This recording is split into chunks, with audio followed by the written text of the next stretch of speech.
It's been 11 years since Kate Winslet and Leonardo DiCaprio lit up the silver screen with the biggest blockbuster of them all, Titanic. Well, now they're teaming up for the first time since then in the new movie Revolutionary Road. It is a heart-wrenching tale of a 50s-era suburban couple in crisis. I had the chance to sit down with the stars and I asked Kate and Leo what brought them back together. Well, I think we've actively been looking for projects to do together, and that's simply because of the fact that A, we're really good friends, but B, I respect her so much as an actress. I mean, I really think she is the greatest actress of her generation, so selfishly, I just wanted to find another project to do with her. Does that mean that I can't now say that about you in the next sentence? It's going to pale by comparison. We also knew, of course, having done that film and having that film being so immensely popular, we knew we couldn't tread on any sort of similar territory whatsoever. So in other words, you couldn't do a movie where people are going to look and think, oh, this reminds me of the way they were in Titanic. No, I think that's very much the case. We really felt very strongly it needed to be almost the polar opposite of Titanic, and in many ways that's what Revolutionary Road is. It's still a love story. It is about two people who are really trying to hang on to the marriage that they have against all the odds. When someone asked me after watching it what's it about, the thing that kept coming to my mind is it's the death of dreams. It's individual dreams for your characters and dreams as a couple. Is that fair? I think that is absolutely fair, and I think it would be also true to say that it's a story about people who are searching for happiness, want something to hope for. I think it's very much about that one moment in life, that one sort of opportunity that you may have to find and fulfill that sort of childhood dream of what you wanted your life to become. And here are two people that are stuck in the 1950s in suburbia and feel like they're cliches and feel like they have no individualism. They haven't sought out their sort of childhood dreams of what they wanted to be. What's also interesting, though, is they love passionately and they fight passionately. Which of the scenes were harder? I mean, because both can present a challenge. I mean, the whole experience of making the film was really spectacular. I mean, for many reasons, not only because of us having the opportunity to work together again, but for me, I got to work with my husband for the first time, Sam Mendes, because he directed the movie, and so every day there was something new, something challenging, and something very special, and I think we were most excited by some of the more powerful emotional scenes. There was one scene, I think, in particular, an intense sexual scene between the two of you, and I mean, it is strange because her husband is sitting how many feet away? You know, is he saying, Leo, put your hand here, or how does that happen? I do remember a lot of that, yeah, but I gotta. Were there numbers on her body in places? I was incredibly uncomfortable. Comfortable in the situation. Ironically, I felt. I mean, we had done so much of this in the past.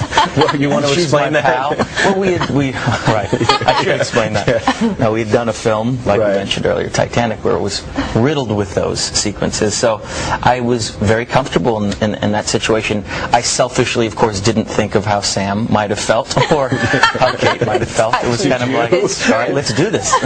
No, I definitely was worried about it, and I kept saying to Sam, oh God, it might just be really weird, and he'd be like, oh, for God's sake, don't be so silly, get on with it. And we walked onto the set, and I had this feeling of, and everybody's okay with this then, so there's going to be no conversation? Okay, clearly not. Right, so it's just my issue. Thanks, everybody, for making it my issue. Let me just, while I have you here, just ask you a couple of questions about the reader. A lot's been made about the fact that there is a lot of nudity. I didn't even know a lot had been made of it. Okay. Yeah, well, there's been a lot of talk about the fact that there's a lot of nudity, and there's a kind of a great amount of sexual content, and there has been some criticism early. How exciting! That perhaps the nudity and the sexual content takes away from the seriousness of the story, which is you play an SS guard. Yeah. How would you react to that if you start to hear that? Well, for a start, the story is actually it's post World War II, so it's after the Holocaust, and it is a love story. It's a very different kind of love story between a young man and an older woman. And so yes, it's very intense, it is very passionate. It isn't kind of pornographic or anything, though. I mean, I do think it's important to stress that. But we shall see. It's always debate is important. When people go and see movies and react to it in whichever way they should choose to, that's their prerogative. And all I can do is speak for both of these films and just to say how incredibly lucky I really do feel to have gotten to play both April Wheeler and Hannah Schmitz in the space of less than a year is really amazing. Kind of an embarrassment of riches. These come out within 2 weeks of each other, and there has been some talk that could end up being Kate Winslet versus Kate Winslet for an Academy Award. Well, you know, I should be so lucky. 5 nominations, the youngest actress to achieve that. How bad do you want to win one? I'm feeling the pressure here now. I have no. It's not up to me. You know, look, if that happened to me one day, of course I would be absolutely thrilled. You know, someone said to me yesterday, "Do you really want to be the?" What was it they said? That statistic about being the most nominated loser. Something like that. And I thought, no, that doesn't sound good. No, I think I need to try and fix that a little bit. It's Kate Winslet and Leonardo DiCaprio, and Revolutionary Road opens on December 26th. 11 years ago, millions of people fell in love with Rose, Jack, and their ill-fated love story on board Titanic. Well, the movie remains the all-time box office record holder. And now, Kate Winslet and Leonardo DiCaprio have reunited on screen for the first time since that instant classic in the new movie Revolutionary Road.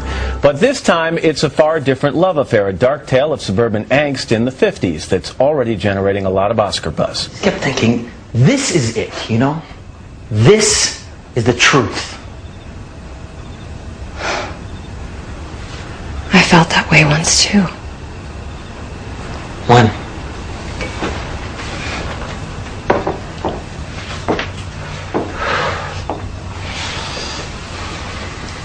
The first time you made love to me. Kate and Leo, good morning. Nice to have you here. Hi. So you were looking at each other as I was doing the Titanic stuff. Did I screw that up, or are you just tired of hearing about that? No, it's no. I don't think we're tired of hearing about it. It is just funny, and especially seeing that little clip of Titanic. I haven't seen the movie for a very long time. It's like, okay, that's us then, and this is us now. It's just nor have I. It's almost surreal to watch. It is Actually, I mean, very we bizarre. see clips of it all the time, obviously, but to be together and look at it, it's pretty. it's bizarre. So when you look at each other, let's start physically. When you look at Leo, you're looking in the wrong direction. Leo's over there. I know, but if I look at him, I'll laugh. Okay, well, that's good. If you look at Leo, what's changed about him physically in 11 years? Let me see.